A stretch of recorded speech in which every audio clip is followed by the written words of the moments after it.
I'm Michael Harvey, a Youngstown resident here on behalf of Mr. Matthew Burroughs' relations and friends that do not feel comfortable speaking here today. I mean, who'd want to speak in front of the masters of those that murdered their kinsmen? We don't know if it was truly murder or not because the tapes haven't been revealed. That's immaterial to black folks in this country, though. That's the real reason I'm here, 64. Let me repeat that, 64 days after Mr. Matthew Burroughs' life was terminated prematurely. I'm a white man able to speak for others in this white world. In fact, my ancestors contributed greatly to the taking of this land. Harvey is composed of Har meaning battle and V meaning worthy. Followers of William the Conqueror, a descendant of Rollo who established the Duchy of Normandy, brought it to England in 1066. If you watch Vikings on History Channel, he was part of the Vikings who wanted to sail west literally. I think it's time for Viking descendants to sail west figuratively now and stop killing people. I think 1,000 years of killing is enough. That is why I'm here to implore the people of power in this room to do right by Mr. Matthew Burroughs' daughter and shine light on this situation. Vilify or vindicate as warranted by the events, not the color of someone's skin.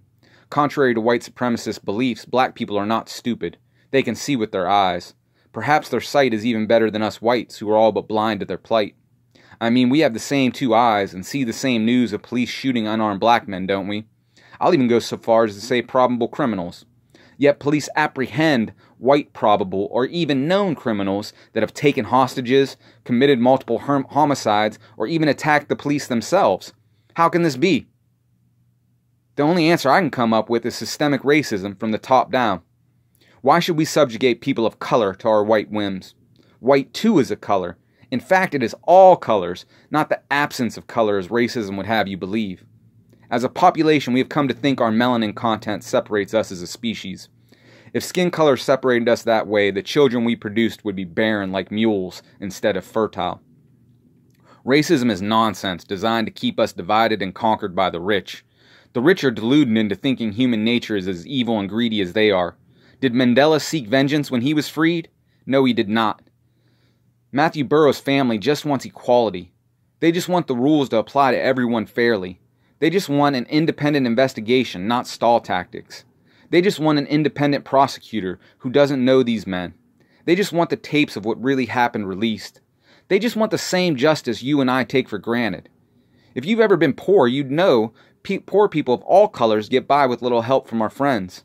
We all float down here in the gutter the rich put us in with their corporate welfare, simply because white people are racist enough to believe a black person on welfare or a brown person seeking asylum are the reason they are struggling, not corporations. 10 years ago, GM took $330 billion from this country and an extra $1.7 billion from Michigan. The cost cutting that corporate theft induced forced people in Michigan to pay $270 per person to poison their own children. Think about that.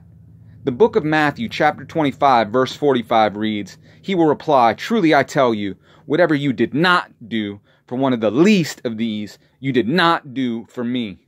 I do not find it coincidental that Donald Trump is our 45th president. Our ignorance and apathy is killing us. Allowing the black sheep of God's herd to be slaughtered without justice prevailing denigrates our souls. A blind eye was turned to the theft in Michigan. What calamity will befall us for turning a blind eye to the possible murder? The inverse of Robert Kennedy's ripple of hope speech is also true. Do we want a ripple of hate and evil to spread from Niles? RFK's ripple of hope quote says, "Each time a man stands for an ideal, or acts to improve the lot of others, or strikes out against injustice, he sends forth a tiny ripple of hope, and crossing each other from a million different centers of energy and daring, those ripples build a current which can sweep down the mightiest walls of oppression and resistance." Well, I stand because Colin Kaepernick had the guts to kneel. This speech stands for the ideal of justice and acts to improve the lot of colored people by striking out at the injustice Mr. Matthew Burroughs suffered 64 days ago on January 2nd, 2019, in order to create a ripple of hope to change the world. Do you stand with me or against me? What kind of people are you? We're one body, and Mr. Matthew Burroughs was one of us. He and his family deserve the same justice you or I do. Good will conquer evil, love will conquer hate. Manaz in Lakesh, Namaste, Ubuntu, love. A little love goes a long way.